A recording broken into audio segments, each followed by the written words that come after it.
Bugun men juda muhim mavzuni tushuntiraman. 20 noyabrdan pensiyalarning ommaviy to'xtatilishi degan gap nimani anglatadi? Kimning pensiyasi vaqtincha to'xtashi mumkin? Kim umuman xavotir olmasligi kerak va eng asosiysi, pulingiz to'xtab qolmasligi uchun hozir nima qilish kerak? Bu ma'lumot nafaqat pensionerlarga, balki ularning farzandlari, nevaralari, vasiylari va bank kartasini olib berib qo'ygan yaqinlariga ham tegishli. Chunki ko'p hollarda pensionerning o'zi emas, aynan qarindoshlari hujjat, karta, ishonchnoma yoki ro'yxatdan o'tish masalasini vaqtida hal qilmagani uchun pensiya ushlanib qoladi. Agar sizning oilangizda pensiya oluvchi inson bo'lsa, bu videoni oxirigacha ko'ring. Hozirning o'zida kanalga obuna bo'ling, videoga like bosing, chunki men bu mavzuni shu uchun emas, oddiy odam tushunadigan qilib, amaliy taraflari bilan tushuntiraman.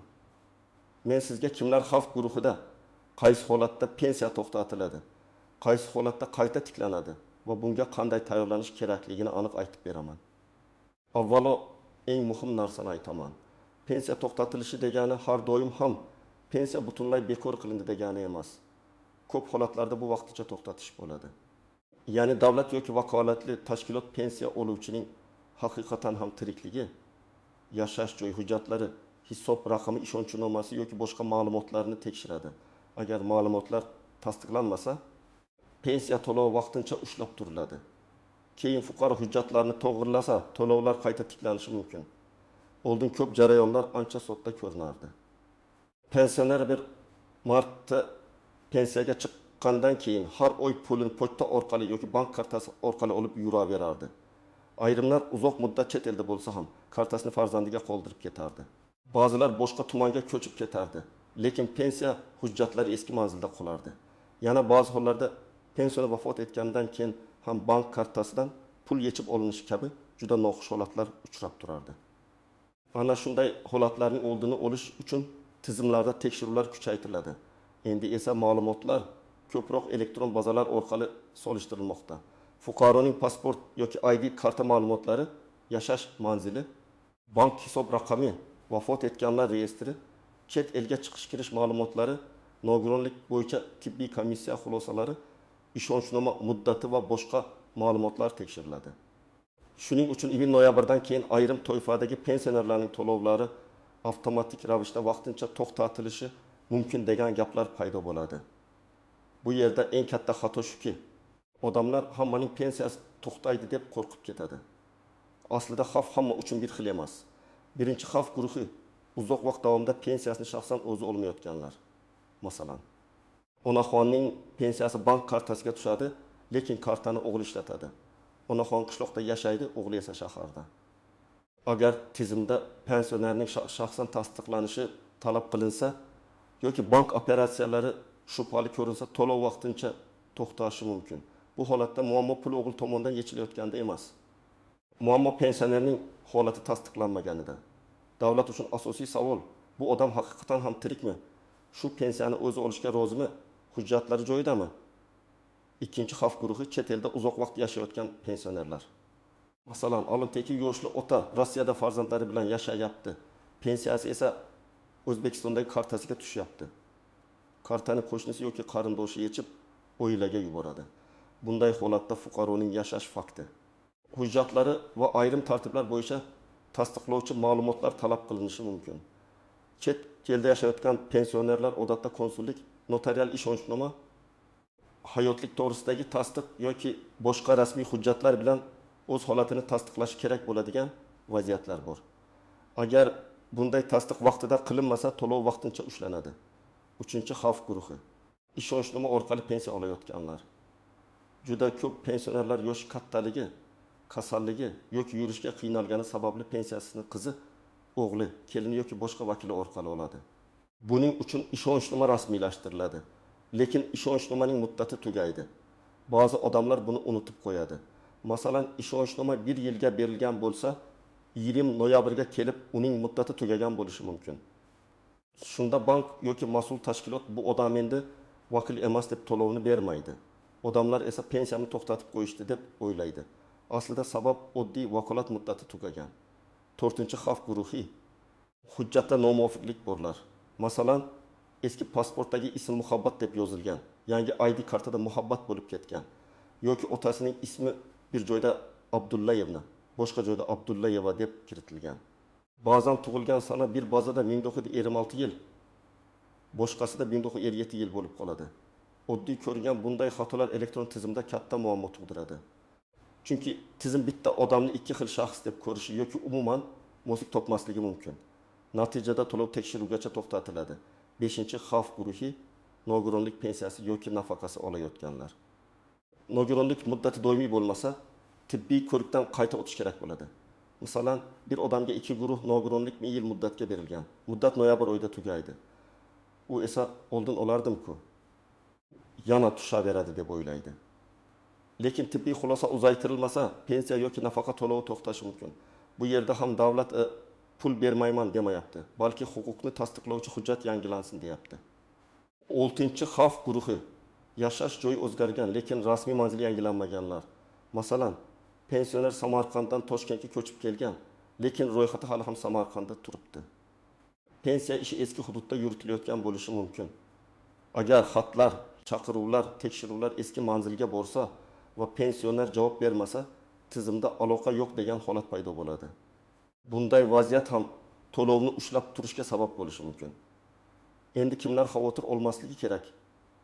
Agar siz pensiyangizni muntazam o'zingiz olayotgan bo'lsangiz, ID kartangiz yoki pasportingiz amalda bo'lsa, bank kartangiz o'zingizda bo'lsa, yashash manzilingiz to'g'ri bo'lsa, ishonchnoma bilan bog'liq muammo bo'lmasa, nogironlik hujjatlaringiz muddati o'tmagan bo'lsa, unda vahimaga tushishga asos yo'q.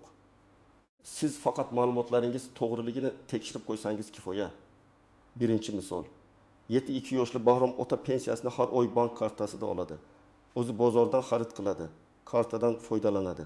ID kartasi yangilangan, yashash manzili ham to'g'ri. Bunday odamning pensiyasi ommaviy tarzda to'xtab qolishi ehtimoli juda past.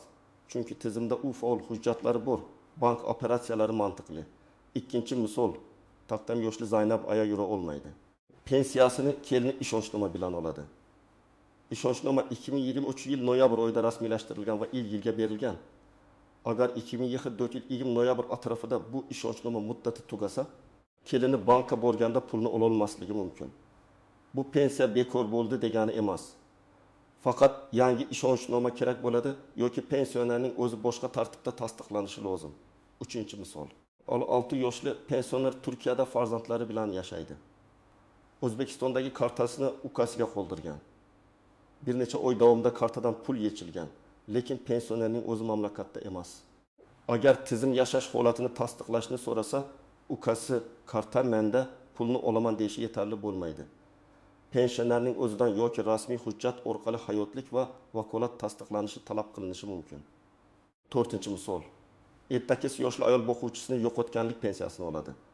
Farzandining o'qishi, yoshi, hujjatlari yoki oilaviy holati bo'yicha yangilanish kerak bo'lsa, bu ma'lumot berilmaganda to'lov to'xtashi mumkin. Chunki bunday pensiyalar doim ham bir xil shart bilan urg'ut berilmaydi. Ayrim holatlarda farzandning yoshi, ta'lim olishi yoki boshqa shartlar ta'sir qiladi. 5-misol. 6 yoshli erkakning pasportida tug'ilgan sanasi 1963 yil 10 may, pensiya hujjatlarida esa 1963 yil 11 may deb kiritilgan. Bir kunlik farq ham elektron tizimda mos kelmaslik chiqarishi mumkin. Avval qog'ozda buni ko'rmay o'tib ketishgan bo'lishi mumkin. Lekin elektron tekshiruvda bunday mayda xato ham to'lovni tekshiruvga tushiradi. Birinchi nozik jihat, bank kartasida pul tushmay qolsa. Darrov pensiyam bekor bo'ldi deb o'ylamang.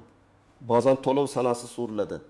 Bank texnik ish qiladi. Hisob raqam yangilangan bo'ladi yoki karta muddati tugagan bo'ladi. Masalan, kartaning amal qilish muddati noyabrda tugagan bo'lsa, pensiya hisobga tushgan bo'lishi mumkin. Lekin siz undan foydalana olmaysiz. Bunday paytda avval bankdan hisob holatini tekshirish kerak. Ikkinchi nozik jihat. Pensioner vafot etganidan keyin uning kartasidan pul yechish jiddiy muammo keltirib chiqaradi. Ko'p oilalarda otamizning pensiyasi tushibdi, baribir oilani-ku deb pulni yechib olishadi. Lekin qonuniy tartibda vafotdan keyingi ortiqcha to'langan pensiya qaytarilishi talab qilinishi mumkin. Ayrim holatlarda bu noqonuniy o'zlashtirish sifatida baholanadi. Shuning uchun yaqin inson vafot etsa, eng to'g'ri yo'l bu holatni mas'ul tashkilotlarga xabar qilish va meros dafn puli, qolgan to'lovlar masalasini qonuniy tartibda hal qilishdir. 3-nozik jihat. Men qishloqda yashayman. Hech kim tekshirmaydi degan fikr endi ishlamasligi mumkin. Chunki hozir ko'p narsa joyga borib tekshirish bilan emas, bazalarni solishtirish bilan aniqlanadi. Agar bir bazada fuqaro vafot etgan deb ko'rsatilsa, ikkinchi bazada pensiya to'lanayotgan bo'lsa, tizim signal beradi. Agar fuqaro chet elda uzoq qolgan bo'lsa, lekin pensiya odatdagidek yechilsa, bu ham tekshiruvga tushishi mumkin. 4-nozik jihat. Doimiy parvarishga muhtoj pensionerlar. Agar pensioner yotoqda bo'lsa, bankka yoki tashkilotga bora olmasa, oila a'zolari endi nima qilamiz deb qiynaladi. Bunday holatda ishonchnoma, uyga notarius chaqirish, tibbiy ma'lumotnoma, vasiylik yoki boshqa qonuniy vakillik mexanizmlari mavjud bo'lishi mumkin. Muhimi, kartani olib ishlataverish bilan masala hal bo'lmaydi. Rasmiy vakolat kerak. 5-nozik jihat. Pensiya bilan nafaqa bir xil emas. Odamlar ko'pincha hammasini pensiya deb aytadi. Yoshga doir pensiya, nogironlik pensiyasi, boquvchisini yo'qotganlik pensiyasi, ijtimoiy nafaqalar, kompensatsiyalar, parvarish puli, bolalar nafaqasi kabi to'lovlarning shartlari turlicha. Birining muddati umrbod bo'lishi mumkin, boshqasida qayta tasdiqlash talab qilinadi. Shuning uchun qo'shnimniki to'xtamadi, meniki nega to'xtatdi? degan savolga javob aynan to'lov turiga bog'liq. 6-nozik jihat. Ortiqcha to'langan pullar qaytarilishi mumkin. Masalan, odam nogironlik muddati tugaganini bilgan, lekin hujjatni yangilamagan. Shunga qaramay 1-2 oy pul tushib qolgan. Keyin tekshiruvda bu aniqlansa, ortiqcha to'langan summa qaytarilishi talab qilinadi. Shuning uchun tushib turibdi-ku, demak hammasi joyida deb beparvo bo'lish xavfli. Hujjatning muddati, asos va huquq doim tekshirilishi kerak. 7-nozik jihat. Ayrim pensionerlar telefon raqamini almashtiradi, lekin bank va pensiya bo'limida eski raqam qoladi.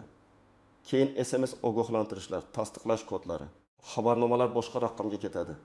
Odam esa hech narsadan bexabar qoladi. Shuning uchun telefon raqami ham oddiy detal emas. Ayniqsa bank kartasi, mobil ilova va SMS xabarnoma pensiya olishda muhim bo'lib qolgan. 8-nozik jihat. Qarzdorlik, aliment, sud qarori yoki ijro hujjatlari. Ba'zi hollarda pensiyaning hammasi emas, ma'lum bir qismi ushlab qolinishi mumkin. Pensioner buni pensiyam kamaydi deb tushunadi. Aslida ijro hujjati bo'yicha chegirma bo'lishi mumkin. Bunday vaziyatda bank emas, majburiy ijro organlari yoki sud qarori asosiy rol o'ynaydi. Demak, to'lovdagi o'zgarishning sababini aniqlamasdan turib xulosa qilish noto'g'ri. 1-qadam. Pensionerning shaxsiy hujjatlarini tekshiring. Pasport yoki ID karta muddati o'tmaganmi? Ism, familiya to'g'ri yozilganmi? Tug'ilgan sana, JSHIR, manzil ma'lumotlari mosmi? Shularni ko'rib chiqing. Agar eski pasport, yaroqsiz hujjat yoki ma'lumotlarda xato bo'lsa, migratsiya va fuqarolikni rasmiylashtirish bo'limiga yoki davlat xizmatlari markaziga murojaat qiling. 2-qadam.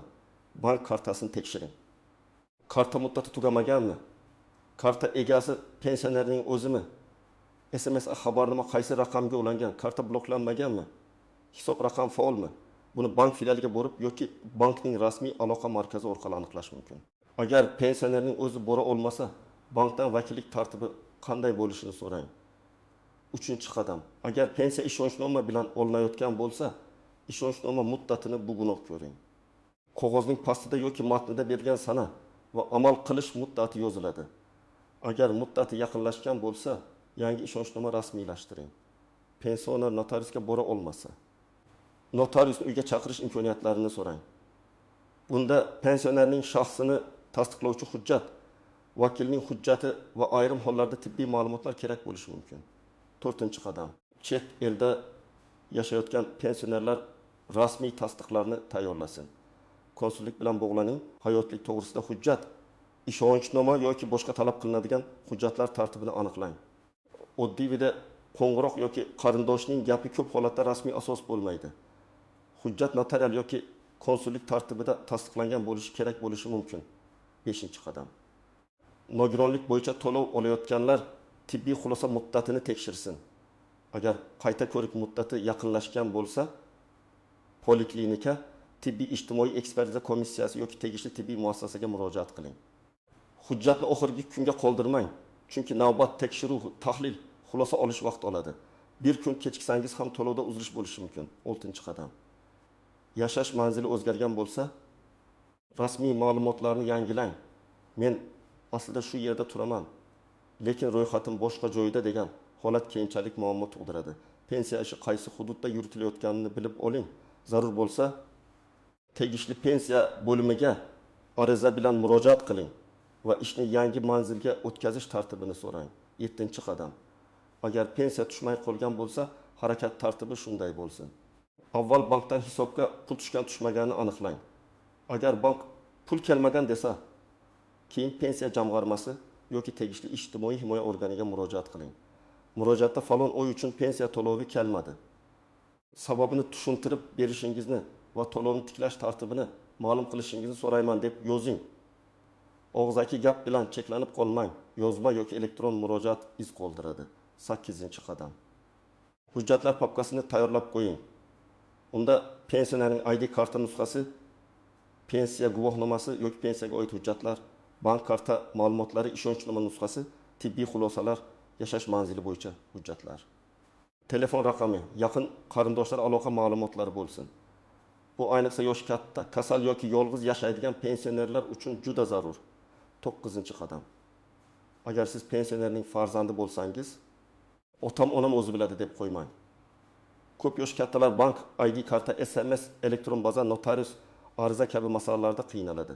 Siz 1 soat vaqt ajratsangiz, ularning bir oylik yoki bir necha oylik pensiyasi to'xtab qolishining oldini olasiz. Bu nafaqat moliyaviy yordam, balki oilaviy mas'uliyatdir. 10-qadam. Rasmiy manbalardan tekshiring. Ijtimoiy tarmoqlardagi hammaning pensiyasi to'xtaydi. Yig'im noyabrdan pul bermaydi. Kartalarni bloklashadi degan vahimali gaplarga ishonib ketmang. Har doim tuman pensiya bo'limi, bank davlat xizmatlari markazi, rasmiy saytlar yoki ishonch telefonlari orqali aniqlik kiriting. Lekin vahima qilmaslik boshqa, beparvo bo'lish boshqa. Men aynan shuni ta'kidlayapman, qo'rqmang, lekin hujjatlarni tekshiring. Agar to'lov to'xtatilgan bo'lsa, odatda uni tiklash uchun sababni bartaraf etish kerak bo'ladi. Masalan, ishonchnoma tugagan bo'lsa, yangisini olib borasiz. Hujjatda xato bo'lsa, tuzattirasiz. Nogironlik muddati tugagan bo'lsa, qayta komissiyadan o'tasiz. Chet elda bo'lsangiz, hayotlik yoki vakolatni tasdiqlaysiz. Bank karta muddati tugagan bo'lsa, yangi karta ochasiz. Shundan keyin to'lov qayta yo'lga qo'yiladi. Ayrim holatlarda to'xtatilgan davr uchun pullar ham qayta hisoblanishi mumkin, lekin bu har bir vaziyatning huquqiy asosiga bog'liq. Yana bir muhim maslahat, hech kimga bank kartangiz PIN kodini, SMS kodini, mobil ilova parolni bermang. Pensiyangiz to'xtamasligi uchun kodni ayting deb qo'ng'iroq qiladigan firibgarlar ham bo'lishi mumkin. Rasmiy xodim hech qachon sizdan karta paroli yoki SMS kod so'ramaydi. Pensionerlar aynan shunday aldovlarga ko'p uchraydi. Shuning uchun yaqinlaringizga tushuntiring. Pensiya masalasi bo'lsa, faqat rasmiy idoraga boramiz yoki rasmiy raqamga qo'ng'iroq qilamiz. Xulosa qilib aytsam, 20 noyabrdan pensiyalarning ommaviy to'xtatilishi degan gapni vahima sifatida emas, ogohlantirish sifatida qabul qilish kerak.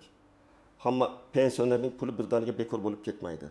Lekin hujjati, ishonchnomasi, bank kartasi, yashash manzili, nogironlik muddati, chet elda yashash holati yoki shaxsiy ma'lumotlarda muammo bor odamlar albatta xavf guruhida bo'ladi. Men sizga eng to'g'ri yo'lni aytdim.